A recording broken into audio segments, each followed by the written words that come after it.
Good evening, everyone, and good evening to those of you who are joining us from home.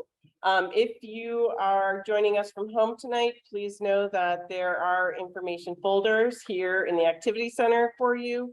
So if you were not able to come in tonight to get them, we will send them home with your child tomorrow. So please ask your child for those folders tomorrow.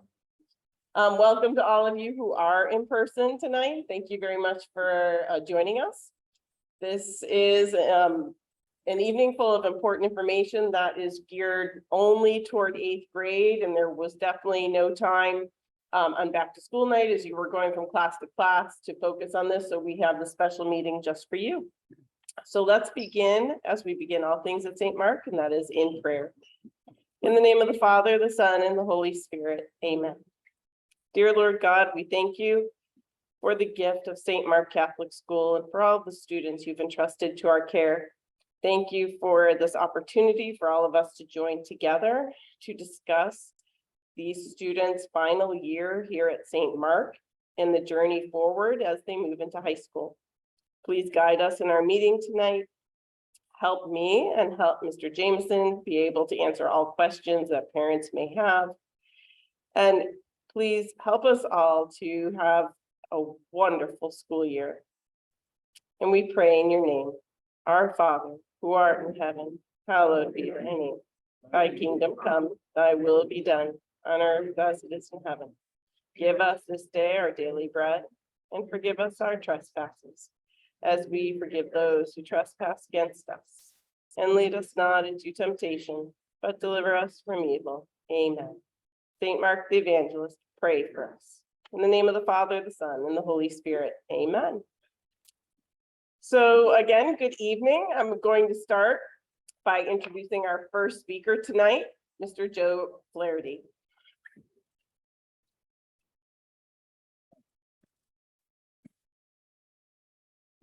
Hello, I'm Joe Flaherty. I'm the new Gene Lupinacci. I'm the Director of Religious Education. I'm going to make this brief because a lot of this information is going to come through the 8th grade parents meeting, which is going to be on this Wednesday on the 21st. So please make sure to come to that, and you'll learn a lot about confirmation. So a couple of important dates that are coming up. The boys' confirmation retreat is going to be October 21st through 23rd. The weekend. Girls is going to be 28th through 30th.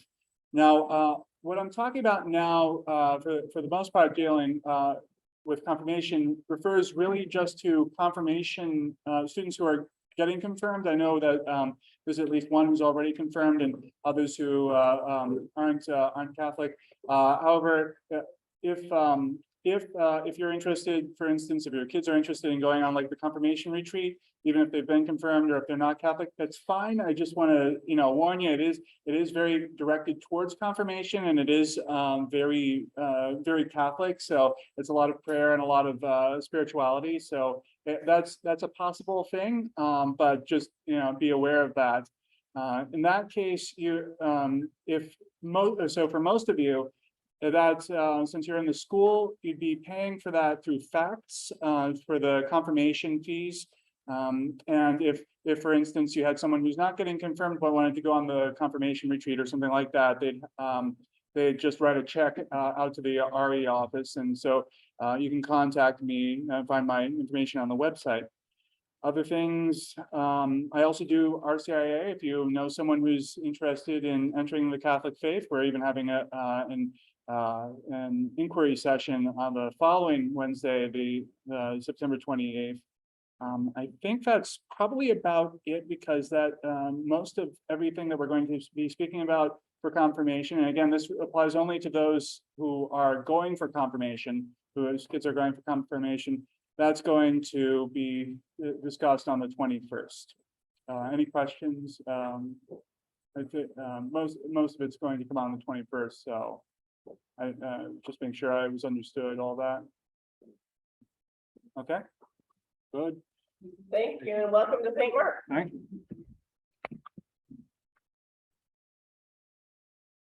you. Okay, ladies and gentlemen. In your folders, you will see an agenda for the evening. on I believe it's the right-hand side of your folder. So I'm going to begin talking about the high school application process. How many of you, just by a show of hands, have gone through this before? Okay, good, about half of you.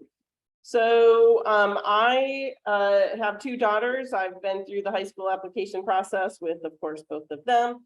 And both went to Bishop O'Connell High School, so I can speak to my experience applying there. But it is also, it's going to be the same experience really applying for any of the diocesan Catholic schools. And the only difference may come in if you're looking to apply to a school that is a Catholic school outside of the Diocese of Arlington. So, excuse me, for the high school application process, there is a checklist here in your folder on the left-hand side.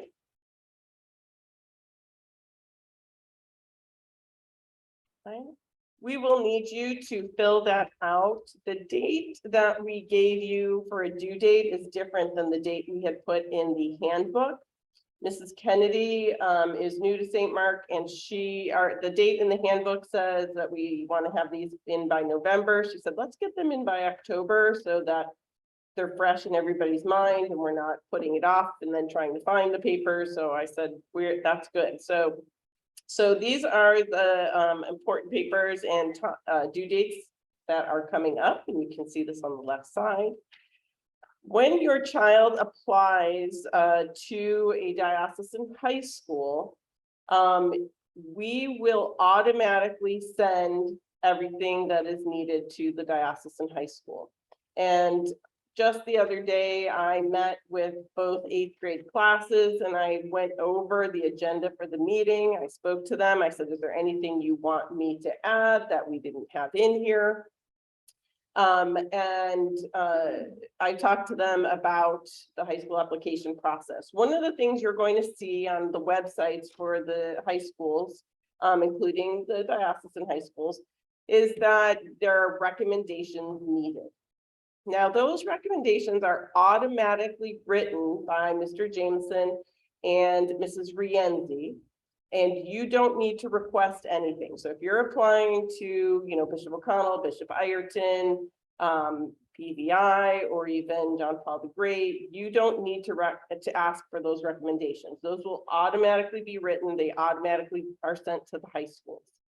If you're applying to Visitation or Gonzaga or another school, those are the recommendations that your student would actually have to approach a teacher and ask for that recommendation to be written.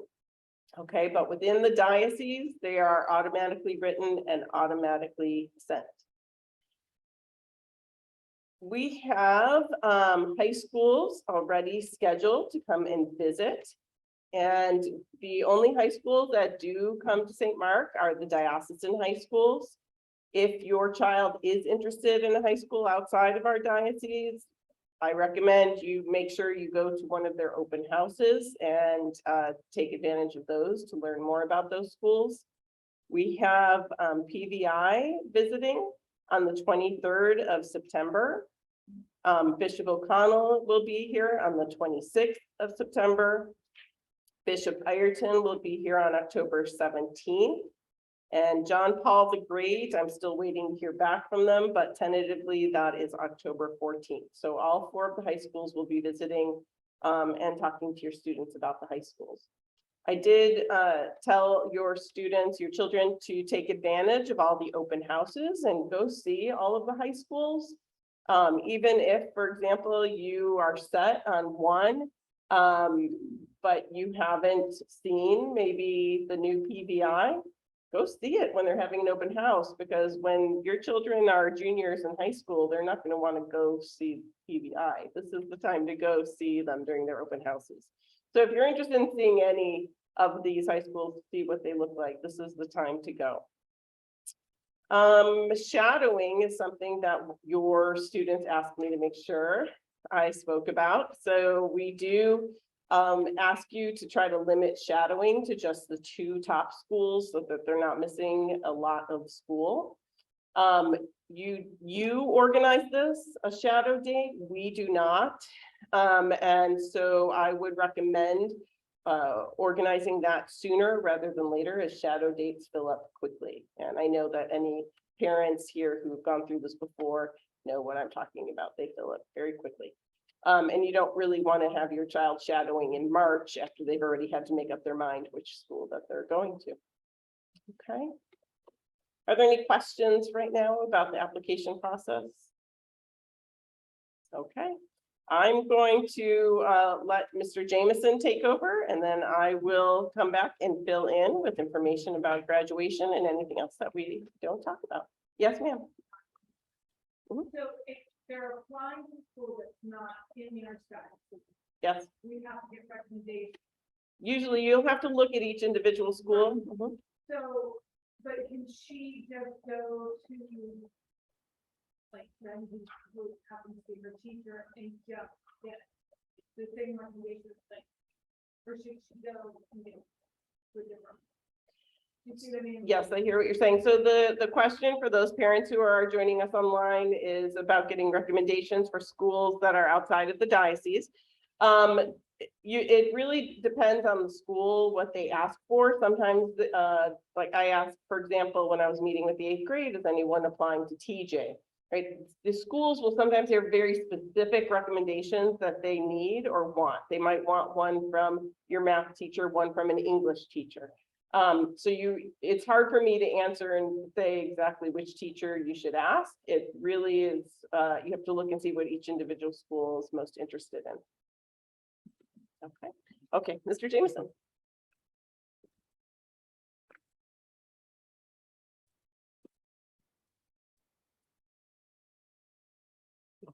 Good evening.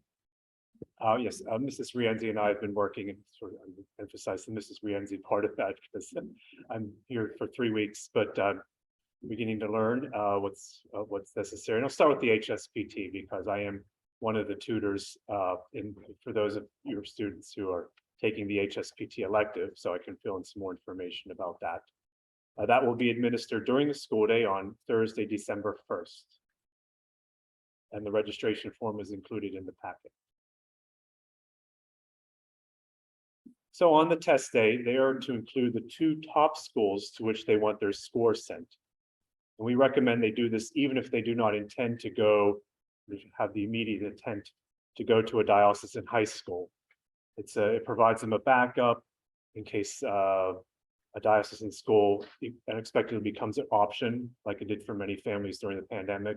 Or maybe your son or daughter goes through a freshman year and decides she wants to transfer, and you want to look at those options. That way, if you've done that already, that information is in their system, the test scores and records and such. So if they indicate that on the test day, that will just make things smoother all around. The test is only a half a day, so feel free to make lunch plans with your children to celebrate afterwards. And the day after, on Friday, that'll be a day off for the students to relax and for Mrs. Rienzi and I to finalize recommendations for the diocesan schools, as Mrs. Parker just mentioned. One word of advice, I guess, comes from Mrs. Rienzi and from her experience as a parent. Please be cautious about putting too much pressure on your children regarding the HSPT. So I've been running them through some things during our elective period. We've done a little bit of practice. We're really just getting them used to the timing aspect of it and the formalities of working with the test booklet and working with the answer sheet. So we want them to be prepared, and we're taking this time very seriously. But the stress will make it harder if they start feeling it a little too much. So just looking for a balance of preparation and just feeling prepared, feeling that they have what they need to take the test.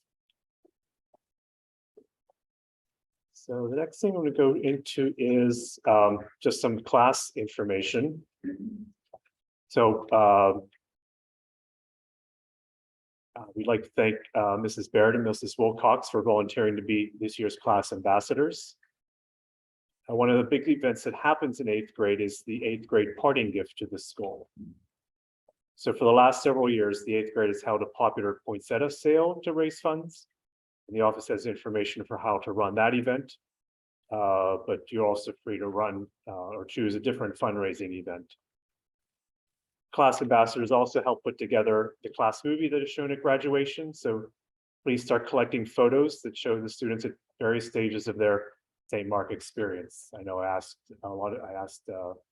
in my survey at the beginning of the year, how many years have you been St. Mark? So we have the whole range of, I'm new this year too, I've been here since pre-K. So we know there's going to be a lot of material we can use for the class movie.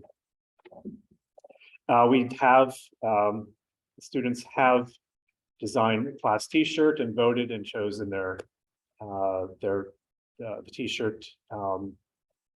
This will be a shirt they may wear on PE days, spirit wear days, and certain field trips. They voted on everything from color to design to the Bible verse. We had them sign or write their names, and that will be included on the design. So they will have that memento of their year. You will be receiving a link to order the shirt in the next week. And Mrs. Rienzi's been working on as she can to finalize the design and have to get the link for the order. So that'll be ready for you say within the week. So please order. We ask that you order as soon as possible, so that students can wear it on the zip lining field trip, which will be taking place on October 7th. So why don't I just go right into the field trips there, since I just mentioned it. We have 2 field trips scheduled. The one on October 7th will be to the Adventure Park in Sandy Spring, Maryland. As mentioned in the weekly update, we will need 6 Virtuous Certified volunteers. I think we already have 3 or 4 parents who have put their names in, so we still need a few more. So welcome those volunteers to chaperone. You get to zip line for free, and both chaperones and students will need to complete the electronic waiver by Friday, September 30th. So we'll have more information for you soon on that. And the second field trip that we know is scheduled is on March 28th, when the classes attend the vocations mass with all the other 8th graders in the diocese. There's a potential for a third field trip that they can earn with good behavior. We're currently brainstorming ideas for this potential field trip. So if you have any ideas, please let me or Mrs. Rienzi know. Finally, the Hershey Park trip is no longer a school-sponsored field trip. What will happen is on May 19th, the classes will have an excused absence. And in the past 2 years, the parents have coordinated a trip to Hershey Park on that day off.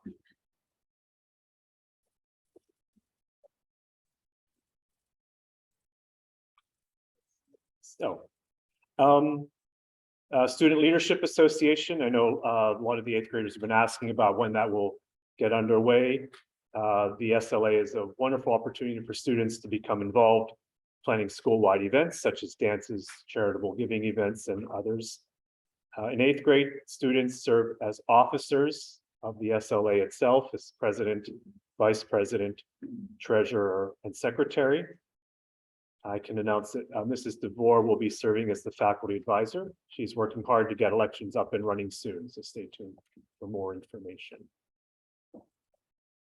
So after the elections for the SLA officers, students can still serve as homeroom representatives. So they didn't get one of those officers positions, they would still be the homeroom representative elections that follow, and they can run for those offices. Yearbooks, 8th grade students have also been asking about that, how that will be starting up. They have the privilege of creating the school yearbook. I'm trying to learn a little more about the process, maybe to see how I can help in that process, but we're still trying to work out how we will organize that. If they choose to be on the yearbook staff, they will participate in the yearbook elective beginning in the 2nd trimester. And then let's see, I mentioned field trips, I think. I think that covers what I have. Any questions for Mr. Jameson? Well, I have a question. Yes. So the Hershey Park youth absence is the day after confirmation? I can talk on them. Okay, yeah.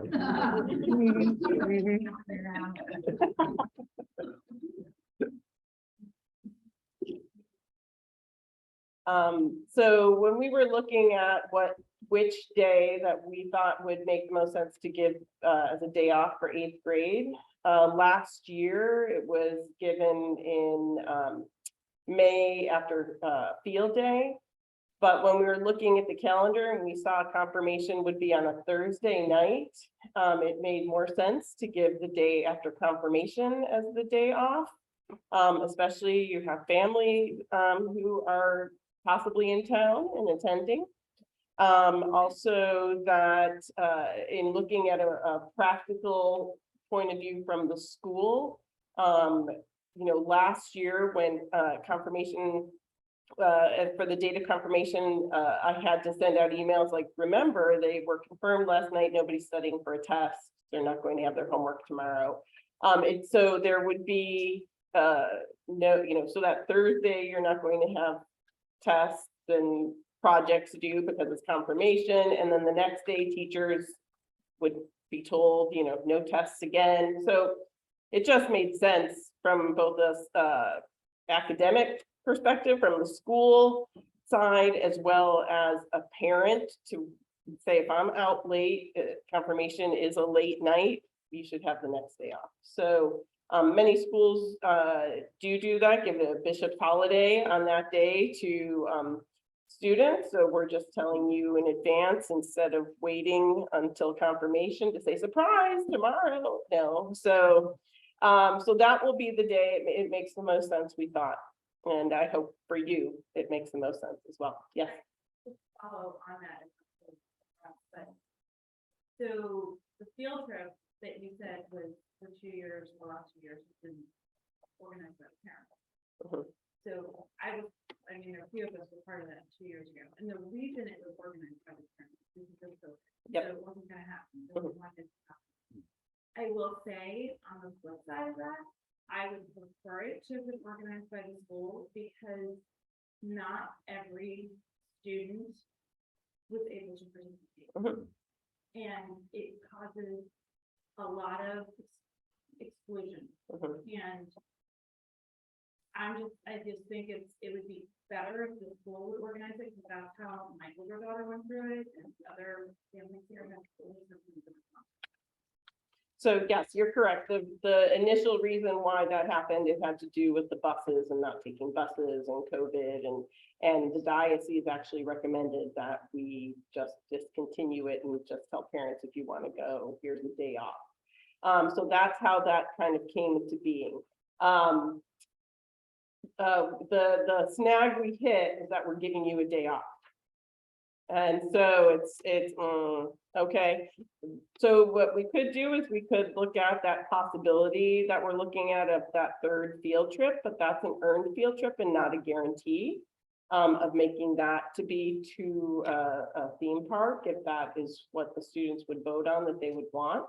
But again, it's an earned one. It's not a right. That one would be the privilege. So I can't guarantee that would happen. Because it just breaks my heart, like in 8th grade, you have kids that just, like, don't have a group to go with. No, I 100% understand exactly what you're saying, and that was Whereas my certain- concern. like, only a certain number would be able to drive. Yep. And it opens up a bigger problem. Plus, if you have family and from out of town, and then there's, and then the kid's leaving the next day, the chances of a parent being able to drive maybe isn't gonna be, because they have families in the. No, fair enough, Mrs. Martin. I completely see what you're saying, and I had those exact same concerns. But then we also had on the flip side, parents saying, thank you so much, we like this so much better. So that might be something that we look at as we get further down the road to see, asking students, what would you want to do if you are granted a third field trip? Where would you want to go for that? But regardless, right now, we are giving you that May 19th day off for you. It's for you to use however you want to use it. We are not trying to tell you you have to go to Hershey Park on that day. You don't have to go anywhere on that day. You can do whatever you'd like. It's your day after confirmation to use as you'd like with your family or with friends. And then there is that possibility of the third field trip that the students would earn. Yes, Paul? Can you elaborate more on what you mean by this round? Is this something new for this year about earning a field trip? No, it's not new at all. Okay, So- this is my first order of child.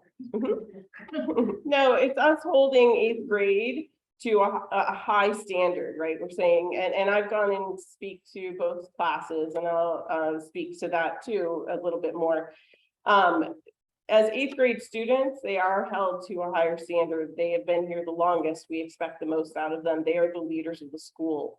I grant them by right the leadership positions in SLA. Before I became principal, it was not eighth grade. It was really whoever ran in the middle school for a leadership position. And I said, no, these should be eighth grade positions. You're the leaders, you're the oldest. This is for you to do in your last year. Students in other grades, 5, 6, and 7 can be representatives. And that was also new too, about, I guess, 3 or 4 years ago. But by right, they have that right to be the leaders of the school. What they earn is showing that they are the leaders of the school. And so we talk to them about privileges. There's a difference between a right and a privilege. So the privileges would be getting to wear your eighth grade t-shirt to gym. The privilege would be getting to go on a possible third field trip. So we are always looking for things to say, like, we want to give these to you. You just need to show us that you are the leaders we expect you to be. And what I have found, whether I was a teacher or an administrator, is when you set the bar high, the students reach it. They want to reach it and they aim for it. If I say I expect this, that's what they're going to aim for. So I would never, ever set the bar low or even in the middle. I set it high and they don't disappoint. So I hope that kind of answers your question about what this means about earning a possible third field trip. Now, we talk about this, but I have yet as principal to be in a completely regular year that is not interrupted by something. So this may be the first class to earn that third field trip, and I really hope they do. This is something I want to give. I want to give them everything. And not just, you know, this isn't dangling a carrot that I don't plan to ever give. I want to give. I really and truly do. Do they know what the expectations are? I sure hope so. We talked to them about it. Teachers speak to them. Like, if you could share that with them too, then we can separate it. Yes, I'm going to talk about all of that tonight. Don't worry. Okay. Yes. This is about the ACT. Yes. Mhm. I did have 2 kids, but we were in the Washington DC art side, which was a little bit different. So I want to clarify, if it's maybe first, second, and third choice. It says, can there be 2 other? Okay, so in other words, so St. John's College, which is in they take it. And my daughter was like mother, siblings like that. I can put that down to make sure the age of her school is good to them as well. Yes, you can. But what about like? I think they do something different, but the Holy Cross, the Maryland schools do take. So the question is about how many schools and which schools you can put down to receive the HSPT scores. So when the students take the test, there is a list of schools and then their code. And so the students will be given the code to fill in on the form. So it'll be more than just what's here. I don't know how many codes you can put on the actual form. I think it might just be 3 on the actual test itself. I'm trying to picture the test that the students take, the fill in the bubble test. The other ones would be then by special request to send it. When we get the scores, if we see you want it to go to other schools, we send it with those transcripts. So probably when she takes the test, it's only gonna have your side on it for the HSBC. So no, those scores we will put up on the board for the students to see because most students are putting down like Bishop O'Connell as their first choice. So that would go, we want to put that on the board. If they're applying to PBI, that's going on the board. But then, teachers generally ask in advance what other schools might you be interested in, and then we'll put those on the board also. Thank you. Sure, yes. Be part of the transcripts. I'm sorry. Shouldn't scores be part of the transcript? So when you send a transcript, shouldn't all of the scores be in that packet? So the transcripts that we send are just the transcripts that are St. Mark transcripts are just the report cards. So the scores go as like a separate document. That's part of the complete package, but we don't have, high schools may have this, but the elementary schools, the transcript is only your report cards. Right, and then if she requests transcripts to be sent to St. John College, will that be part of her packet? It was the HSBC is, like, they do it in Iowa, like the HSBC is separate. I think that goes straight to.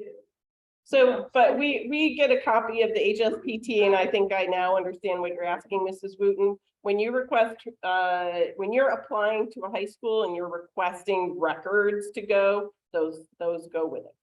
The HSPT will go. It's a similar kind of situation. I'm sorry, I misunderstood what you meant. Okay, any other questions about things that we've talked about so far? Okay. So I have worked with your students during 2 different periods so far this year on steps to applying for high school. One of the things we worked on was writing a paragraph about themselves, and the topic of the paragraph is I am special. I did this paragraph when I taught 8th grade English, and it took students an entire quarter to write 1 paragraph, I am special. It is so sad that we are so quick to point out on ourselves all the things, we wish we could improve. And when you say, now I want you to write about how great you are, we hit a roadblock.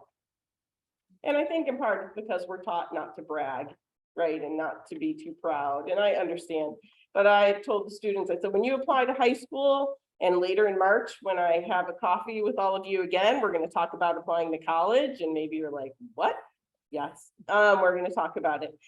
When you apply to high school, though, you are a piece of paper to the high school. They don't know you unless, you're good friends with the admissions person. So you want that piece of paper to really say something special about you. And so I said, you are to write everything you can think of. So if ask them, they should have brought this home. They may not have shown you. I've raised 2 daughters. I know how that is, but they have it. They should have this paragraph, or at least have started a brainstorming part of all the things they think are special about themselves. And they might need some help if they had a hard time, because some of them did. Others were like going to town writing. I'm like, okay, great. The one we worked on most recently was a resume. And we brainstormed the different categories, leadership, volunteer, employment. So they had fun with that. They're like, what if I walked a dog? And they said, well, did you get paid for it? That's employment. If you did it and didn't get paid, that's volunteer. So then somebody asked about mowing the lawn for mom and dad. I said, I don't think that's either one, but so we talked about, like clubs that they're in and sports that they're in, all these things. There's a paper that's in this folder, and I told them you were getting this paper tonight. So they have already started trying to remember everything. And it is hard. I told them, I said, you have to remember every award you've ever received. Did you receive a virtual award when you were in 4th grade? Write it down. If you're on a swim team over the summer and your swim club has some kind of strange award, and I know my girls' swim team had something called the 5-second award. I asked them, has anybody ever heard of that? And of course, nobody ever heard of it, because that was a special award that our club came up with. But my girls have that on their high school application, and there's nothing you can do, Mr. Wooten, because they already graduated from O'Connell. No, I'm just kidding. So, but I mean, put it, whatever the award is, whatever it was created, I would say participation for soccer, no. But, if they got most improved, and their coach gave that to them, put it on there.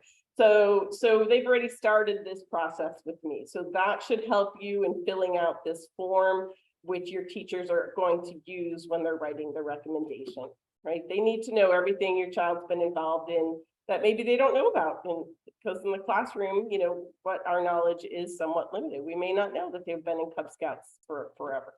So anyway, please work on that with them. Please ask them for that. They should have it. If they don't have it, then just, I guess, begin again. Okay. Any questions on anything I have said so far?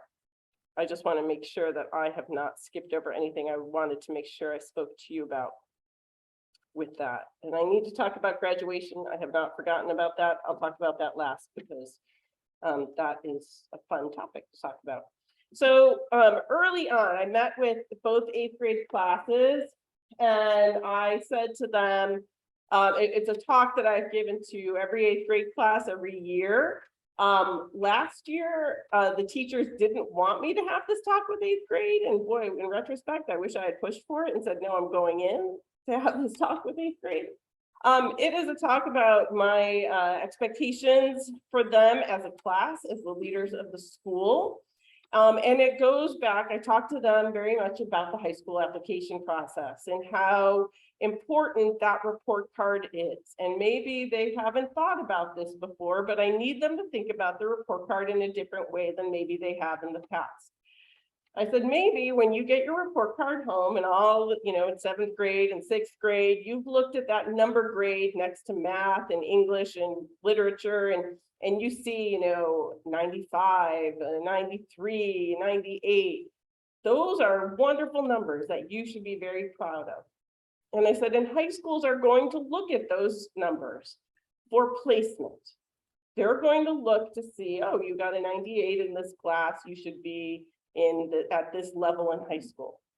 I said, but that effort grade next to that number is going to say more about you. So when you look at that and they see you, maybe you got an 82, but you have a 3 next to that 82, meaning you put forth tremendous effort. That means so much to the high schools. And so I want them to understand those effort grades mean a lot because they're filling in the blanks for the high school admissions people when they're looking at the application. And we talked about the right side of the report card. Now I focused only on 2 things on the right side of the report card, and hopefully you heard about these already. I have seen improvement, so that it's been good. It makes me think that they've talked to you about it. So one of the things we talked about was uniform. And I said, you are in 8th grade. The uniform should be perfect. You have been wearing this uniform for a long time, and students are looking to you as the examples. I spoke to them about when they were younger and how they saw 8th grade students and they're, oh yeah, like they're so big. And I said, yes, and now that's how everyone is looking at you. And if you are not acting the way you should, if you're not dressing in the proper uniform, that they're learning from you. You are the leaders. I need you to be the leaders. I need you to show me you are the leaders. And part of that is wearing the uniform correctly. And I said that when a high school gets this, whether it be a Catholic high school or a public high school, they're going to look at that line and they are looking at it and what do they read? If you have, wears the uniform correctly and you have a 1, what does that high school admissions person read that to be? And they caught on very quickly. They said that you don't follow rules. And I said, yep, that's what that is right there. I said, the uniform is the easiest rule you could possibly follow. You put on the correct uniform in the morning and you're good to go the rest of the day. I mean, it's not like when you're in the hallway getting corrected for talking or something, you're done, rule check, done. And I said, I need you to be in the correct uniforms. It's been a battle since middle school began. It's been a battle For some, since I was here when they were in 5th grade, I don't want to fight the battle anymore. And again, I told them, you're in 8th grade, here's the bar. This is what I expect from the oldest students in the school. With that, I also talked about practicing self-control. That was the 2 I focused on. And I said, if you have a 1 in practicing self-control, if they see in 6th grade a 1, 7th grade a 1, 8th grade a 1, what are they reading that as? And the students, again, I mean, you have smart children. They said, we don't respect our teachers. And I said, yes. You want both of those to be high, you know, and maybe they could have cared less in the past about that uniform mark, but I'm trying to explain to them why this is important and what it means. It's not just that you're not rolling up your skirt or you're not wearing a belt or whatever the case may be. It's saying, do you follow rules? And when it's practicing self-control, are you respecting your teachers? And so that is how those things are translated when you're applying to high schools. And I want them to realize that, and I want them to want to do better. Already in the uniforms, I have told them, I have seen improvement. I don't see perfection. I have seen improvement, and it makes me incredibly happy. I am over the moon. One thing that still has to be worked on, however, and I'm going to be very honest with you, is the behavior. I have had 6 teachers already come to me about 8th grade behavior. 6. That is way too many teachers. I told the students just the other day, I said, if it was 1 and you're telling me, oh, this one's not fair, we could talk about that. I said, 6. I need the behavior to improve. So with the uniform and with the practicing self-control, I told the students, 3 emails home, you'll get a 1. So hopefully, just so you know, if you've gotten an email home already, I'm not counting it. We're starting, I haven't told the students this, FYI, if anybody's listening online. I want you to know, especially with the uniforms, like if you have to order something and it's going to take time, like that's fine, just tell us. Like, we have to get a new skirt, we have to get a special order skirt, whatever the case may be. And if you're buying a skirt, please just buy 1. I don't want you to buy a ton of skirts. But I do need the students to respect the uniform, right? Respecting the uniform shows respect for self, respect for the school, and respect for rules. This is what I'm going for. And so I would like to see, of course, them wearing the correct uniform. I want them to be practicing self-control. We're going to be looking at this like next week. If you start getting the emails next week, the first one, please remind them. Ms. Parker told us 3 emails, you're going to get a 1. We are trying to not have that happen. I don't want that to happen, but we have to have some parameters. Already, I know, for example, one of the things that we started this year was trying to start, instead of being just reactionary, we came in this year, we're like, no, we're rewarding the positive, right? Because of one thing that I know parents don't like, and I was also a parent in your shoes, is when the whole class is somehow suffering because, you know, a few. So we're like, okay, we're going to come up with a system where we're rewarding everyone who's doing exactly what they're supposed to be doing. But I hope you've heard about the stamp system and how they can earn stamps, and they can also lose stamps, right? But we also want to make it kind of difficult to lose stamps because we don't want them to lose stamps. We want them to get rewarded. We want to say good job. But I've already heard some people like kind of, I don't want to say playing the system, but they know the system, right? Like, oh, well, you have to do this and this before you can take a stamp, you know? So it's like, okay, guys, instead of figuring out how many times you can get in trouble before we take a stamp away, let's just be good the first time. So I am trying to, again, reward 8th grade and make their last year here the best year possible. But I always tell them it depends on them, right? Their behavior is going to dictate how great their year is, how much we can give them, and how much we can reward them. And I just want to say right now, thank you very much for your support in this. I did ask for PTPO to bring skirts. I have a whole bin here of used uniform skirts, if anybody wanted to look through those. I know that you have to pay for those, and I have no clue what the charge is. I've never done this sale before, but I have the bin, and you can write your name down and tell me how many skirts you take, and if you want to try them, not you personally, but maybe, okay. If you wanted to bring them home, if your child needs one, and you think, oh, this one looks good, but then it doesn't work, just bring it back. I just am gonna ask you to honor system, write your name and how many skirts you take, and because I'm not trying to punish the parents for this, but I do need them to respect the uniform. Okay, graduation. Graduation is on a Monday. Graduation will be on June 5th at 1 p.m.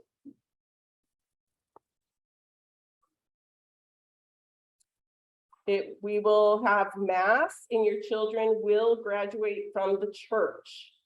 After the graduation, they will come into the activity center for the reception. I know if we go back 5, 6, 7 years ago, graduation happened in the activity center. For me, it's important they graduate from the church. They are in a Catholic school. Graduation should be in the church. I fought for it. I got it. We're keeping it. But then we'll come here for the reception. Here is the one thing that concerned Father Pat when I fought for the graduation in the church: respect.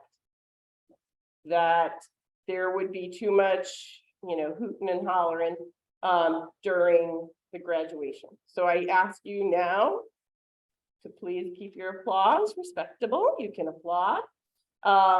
Last year, I did have to stop the graduation at one point to remind a group that did start, shouting out things that please remember, we are in church.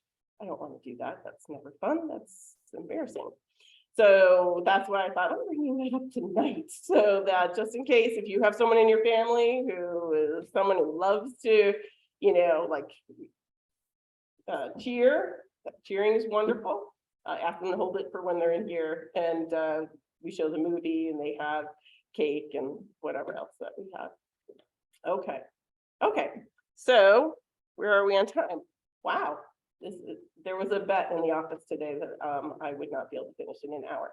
I accept it. I know my weaknesses, and one of them is the love of talking. So anyway, we are, I believe, done. It is 10 to 8. I just want that on the record, and this is being recorded. It is 10 to 8. It is less than an hour. But I am happy to take any questions. And of course, if anybody wanted to look through the skirts, they're right there. That's it. Thank you. I think that's everything. And I thank you all so much for your time and for sharing your children with us. This is a great group. It really and truly is. And I think we're going to have an amazing year. I really do. When I meet with them, I love every minute. I mean, I'm reminded when I'm with them of how much I love being a teacher. And so all of their library sessions that they're supposed to be with Mrs. Steffens, and she is, thank you, God stepped up to help with science. So I stepped in to help with library. And, the kids are like, are we going to get to do our homework? I'm like, oh, in a few minutes. I have to teach you this first because I just love being a teacher. And so anyway, I've enjoyed every minute with them truly and completely. And I kid you not, I want to give them the world. So I hope that they will keep reaching for the stars, because they can get there. They definitely can. Thank you. If you have any questions, please don't hesitate to ask. Yes. It's two questions. But what if I only have one answer, Mrs. Angelique? Well, the second one is actually to the other two. Oh, there you go. So I'm looking at the parent checklist, hold on, let me look. And the center is like tick off which schools you're applying to. And at the bottom, it says like additional and then fee. So does that mean if you're applying to a school that's not one of these four or like the fifth one, then there's a fee for St. Mark to send off their transcript? Yes. Okay, The question was, is there a fee once you go past 5 schools on the parent checkoff list? And the answer was yes, there is a $30 fee. okay, but that's if you go past 5. Correct. So we So will you're gladly applying- send everything to the top 4 diocesan and then 1 non-diocesan. So what if you had 3 non-diocesan and 1 diocesan? So I believe then that is $30 per non-diocesan beyond the 1. Yeah. Well, figure it out. I understand. My second question could be to Mrs. Parker, but as well as the other families. This is my first child that will not be attending public high school. So I don't have a sense of how hard or difficult it is to get into these schools. What's about the number of schools that we should be applying to? Okay. I love this question. I don't know why, but I love talking about this. Okay, the question is, if you've never applied to diocesan high schools before, how many should you apply to and how difficult is it to get into the high schools? It is not very difficult to get into the high schools overall, and Mr. Wooten can correct me if he disagrees. The high school placement test, this is just one thing I wanted to say, that is meant for placement. It is not meant to decide if your child gets into their school or does not get into their school. The report card is a big determining factor of getting in and not getting in. And I've told your students, and this is a 100% true story. I had a student when I was a teacher who did not get into Bishop O'Connell High School because the right side of her report card had multiple 1s for practicing self-control.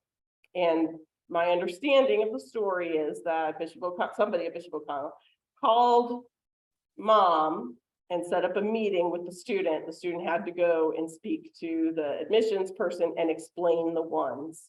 And then they were given, last I had heard, like waiting list. So I don't know what eventually happened, but I'm like, this is real. What I'm telling you, boys and girls, this is real. The high school placement test is meant for placement. Of course, if you score in the highest percentile, the high schools do look at that for possible scholarships. I have told your students, don't put all your eggs in that basket. Don't think like just, there are students who aren't good test takers. I have 2 daughters. One is an excellent test taker, and one is not. And but you can still, there are other scholarships available. So some students, if you think like, there's no way I can go to a Catholic high school, my parents don't want to, put out that money or can't afford it. Unless I get a 99% on this test, there are other ways and apply for financial aid. And, so don't discount a Catholic high school altogether for cost. So the high school placement test, like I was saying, is just for placement, although it could also help with a scholarship. Every other part of the application is really what they're looking at as far as acceptance goes, the report card, teacher recommendations, and everything that you write, the essay that they write, the resume that gets submitted of all their accomplishments. So that's why I wanted to start with them now and start thinking of all those accomplishments, because it's really hard when you're under pressure to remember every little thing. It's much easier now when there is no pressure. No, it's not very difficult to get in. When my oldest daughter was applying, I don't want to say how long ago, when my oldest daughter was applying to schools, it was a little bit different. I know Bishop Ireton at that time was incredibly selective, and she was put on a waiting list for Bishop Ireton, but didn't want to go there, so it didn't matter. It's up to you. You can apply to all of them, or you could apply just to 1 or 2. And I wouldn't worry so much. I don't think there's anyone in this room who should worry that their child won't get accepted to one of the high schools. This is a great group of children. So that wouldn't be my concern for you or anyone here, that they wouldn't get accepted. The bigger concern really is that, what if you change your mind in, April, which school you want to go to? So that's where I'm saying, go look at all the schools, apply to as many as you, it's free to apply to all of them, so.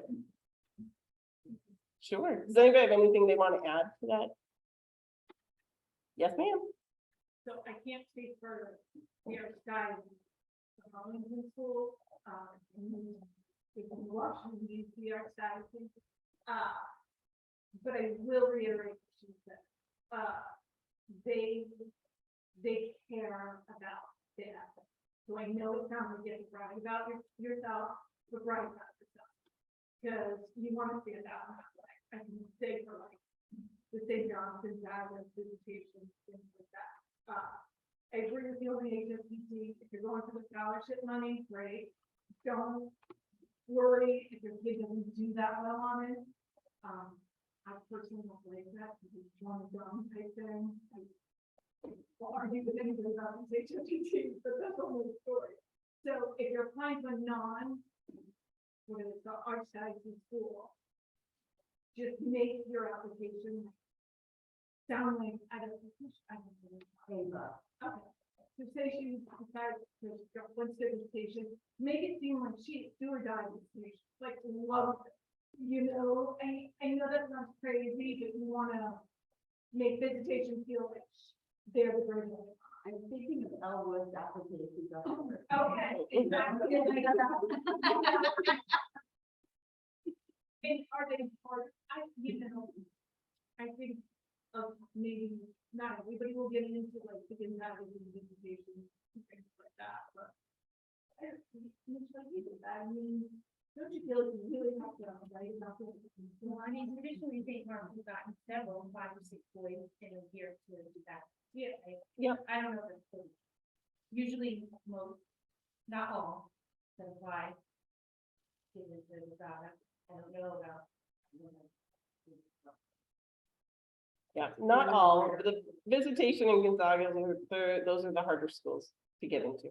But it's rare for a student in St. Mark's, not traditionally. We've been here 18 years, and traditionally it's 3 or 4 or 5 kids in PC schools, and then, 4, 5, 6, 7 kids in 1 year, 18 kids went to O'Connell, 1 year, 12 went to PBI. It's extremely rare for a St. Mark child not to get into it. Yeah, and I think that we was really your time. Like, you kids, like, you come home. Take a deep breath. I do want to, I want to share with you a short story sorry, about my youngest daughter who is here now at St. Mark helping us. But when she took the high school placement test in 8th grade, she was the child who was not good at taking the tests, right? She could study for a test and knock it out of the ballpark, but the standardized tests, not so good. And so when she took the high school placement test, which is unlike, at the time it was Terra Nova, I know that dates me. So she was used to the bubbling in test, but not one that was timed the way that HSPT is, and your students are not used to it even like, let's make, I taught English, I can't even say the sentence correctly. Your students really are not used to filling in those bubble tests, right? This is going to be high stress for them, more so than someone who had done Terra Nova. But anyway, my daughter, the time factor, she could not handle. You have to answer, like if you look at the high school placement book, was it like 60 questions in 18 minutes or something like that? So I remember when the test was over, her teacher, I was 7th grade homeroom, the 8th grade homeroom teacher pulled me into her room and said, I just want to let you know before I send these off to be scored. Margaret skipped this much of the reading section of the test. And I'm like, oh. And I went home and I said, so I heard you skip some. She said, yeah, I ran out of time. I said, why didn't you guess? She said, That would be cheating, Mom. Oh. And I went, "Oh." Yeah, and so, but I mean, I think this is probably still the case at Bishop O'Connell, that you have to score well on that English reading section to be offered honors history and honors English, and that's all she wanted at O'Connell. She wanted the honors history, she wanted honors English, and I thought, oh man, that is a bummer, because she's not going to get it. The placement test is going to say she scored so low. And I want to tell you, to Bishop O'Connell, I will be forever grateful. Bishop O'Connell saw her scores, compared them to her report card, and called her in to take a second test at O'Connell. And they said, this is not the high school placement test, this is our own test. It's untimed, finish as much as you can. And she got in to honors history and honors English. So, I mean, I will forever be grateful, because that shows me a school that isn't basing it just on the high school placement test. As your principal, I want you to know, every diocesan meeting I go to, when the high school placement test is brought up, I fight it. And as soon as they're like, does anybody have anything to say about the high school placement test? My hands in them, yes, okay. I am 100% against this test. Because, and I know that the high schools love it, because when I'm there, the high schools don't like to see my hand go up when they're at those meetings. This is unlike a test the kids have ever taken. They take untimed tests all of the time. And I was told by someone, well, then you should time the test. And I said, never. I will not ever tell a teacher that if a child couldn't finish their math test or social studies test or English test in the 45 minutes they had, mark the rest wrong. No. You give them more time, because the goal is to find out what they know, not what they could finish in 45 minutes. Right? And if you're saying you have 45 minutes, then the rest of the questions don't count. They should not be penalized. And so what we teach them here, and of course, well, we don't have Scantron anymore, but this new test, the math growth test, is exactly the same situation. Untimed. Take as long as you want to finish the test. So the high school placement test is timed, and it's so fast. It is unfair. So I have fought since the day I became your principal, and I will continue to fight. The high schools do love it. I understand that they see it as the great equalizer, this is the standardized test, and I understand why. I do understand, right? Every school may have different grading policies, different teachers grade differently. I mean, even you knew when you were in school, in high school, for example, you wanted that teacher because that teacher is going to give you an easy grade, right? So the high schools know this, and they want the test gives them that equal footing. I understand their argument. I think my argument's better, but regardless, I lost every time.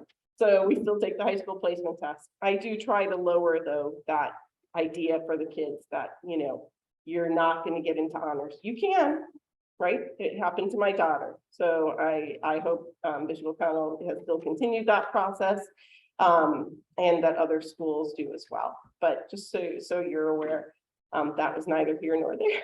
But it's just something I wanted to share with you so that you knew. Are there any other questions tonight? Yes, sir. How does the shadowing work? Is there an application or? So not through us. You contact the high school directly for that. O'Connell and PBI is online, you can sign up. You can show available. The question for those of you at home was how to sign up for shadowing.